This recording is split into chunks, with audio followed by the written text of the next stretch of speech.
Caught on camera, a gunshot victim's unsuccessful struggle to drive away from the scene of an attack. It happened in Tacoma earlier this morning, with the crime scene spread between 80th and 76th at Tacoma Avenue. Thank you for joining us for the news at 4. I'm Hannah Kim. Fox 13's Jennifer Dowling is here to tell us more. And Jennifer, this is the second shooting in this neighborhood just this week, right?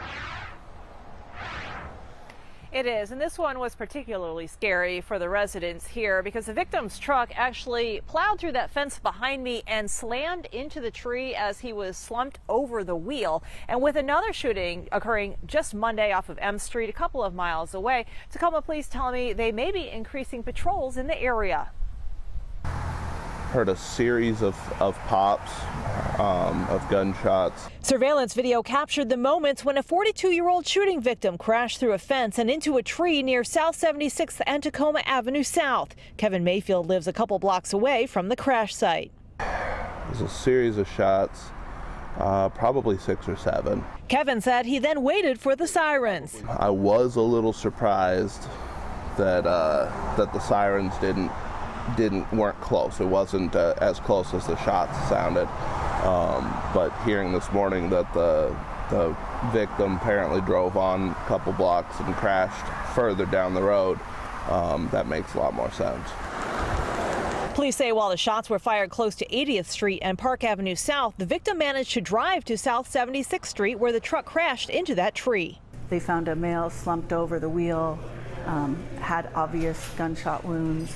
They immediately started life-saving measures. Tacoma police say he was taken to the hospital with serious but non-life-threatening injuries, and they may step up patrols in the area. As time allows, they always hit areas that have been had recent occurrences of violence. Yes, and that is in addition to the hotspot patrols that also occur.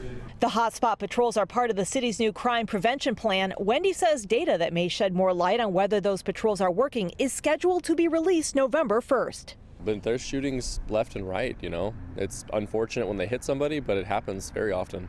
Logan Patterson believes change will come with more investments in public safety.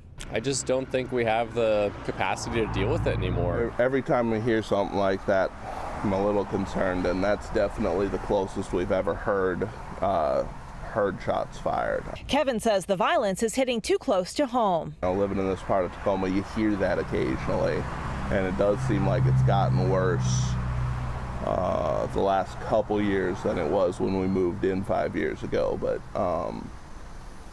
But never heard it anywhere that close, and that's unnerving. So the victim is expected to survive his injuries, according to police. And police say if you have any information on what happened in this shooting, or if you know who the suspect is, you can contact Crime Stoppers, at which you can remain anonymous. Reporting live in Tacoma, Jennifer Dowling, Fox 13 News.